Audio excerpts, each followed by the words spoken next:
வணக்கம் மக்களே, welcome to MT garden and kitchen vlogs. இன்றைக்கி நம்ம பருப்பு வச்சு ஒரு சிம்பிளாக ஒரு முருங்கைக்காய் சாம்பார் செய்ய போகிறோம். வாங்க எப்படி செய்யலான்னு பார்க்கலாம். அதுக்கு முன்னாடி நம்ம சேனலை சப்ஸ்கிரைப் பண்ணாதவங்க சப்ஸ்கிரைப் பண்ணிக்கோங்க. வாங்க வீடியோக்குள்ளே போகலாம்.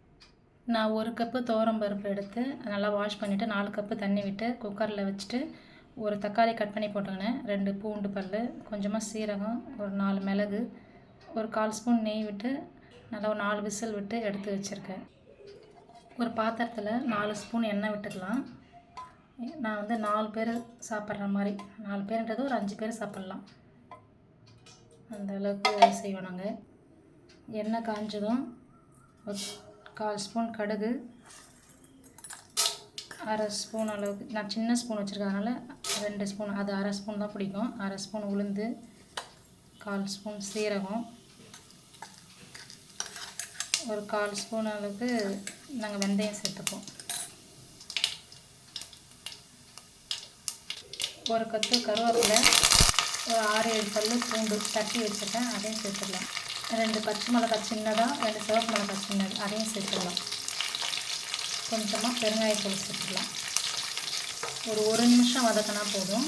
சின்ன வெங்காயம் ஒரு 1/2 கப்பு, பெரிய வெங்காயம் ஒரு 1/2 கப்பு சேர்த்துட்டு நல்லா வதக்கி விடுங்க. மறுபடியும் தக்காளிலாம் இதில் போட்டு நாங்கள் வதக்க மாட்டோம், ஏன்னா நான் பருப்பே தக்காளிலாம் போட்டு வேக வச்சதுனால வெங்காயம் வதங்கணும், காய் சேர்த்து வதக்க ஆரம்பிச்சிடுவாங்க.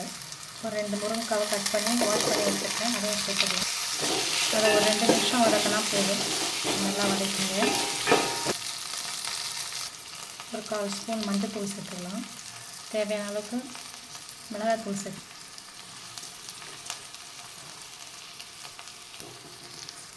நான் 3 ஸ்பூன் சேர்த்துருக்கேன். உங்கள் வீட்டு மிளகாத்தூள் எப்படியும் அதுக்கேற்ற மாதிரி சேர்த்துருங்க. எங்கள் தூள் வந்து காராது, அதனால் நான் 3 ஸ்பூன் ஃபுல்லாக சேர்த்துருக்கேன்.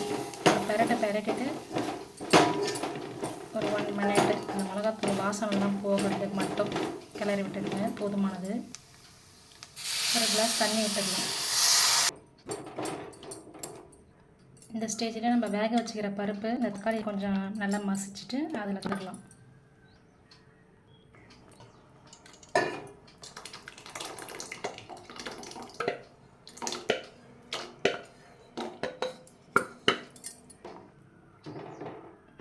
நல்லா கலக்கிடுவேன். உங்களுக்கு எந்த அளவுக்கு கன்சிஸ்டன்சி வேணுமோ அந்த அளவுக்கு தண்ணி ஆட் பண்ணிக்கங்க.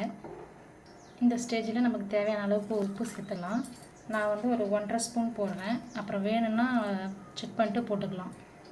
நல்லா கிளறி ஒரு மூடி போட்டு மூடி இந்த முருங்கைக்காய் நல்லா வேகிற அளவுக்கு மூடி நல்லா வேக வச்சுருங்க.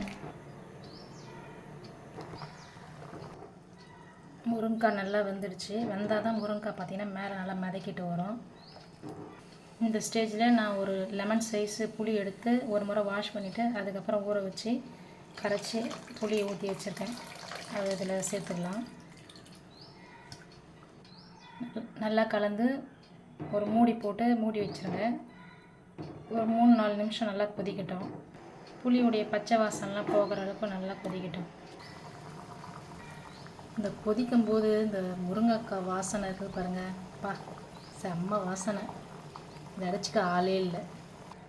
அவ்வளோதான் ஃப்ரெண்ட்ஸ், நம்மளுடைய முருங்கைக்காய் சாம்பார் ரெடி ஆகிடுச்சு. நம்ம இந்த ஸ்டேஜில் உப்பு செக் பண்ணிக்கலாம். உப்பு செக் பண்ணி பார்த்துட்டு ஆஃப் பண்ணிவிடுங்க. ஆஃப் பண்ணிவிட்டு அதுக்கப்புறம் நம்ம நறுக்கி வச்சுக்கிற கருவேப்பிலை, கொத்தமல்லி கொஞ்சம் சேர்த்து பரிமாறிக்கலாம்.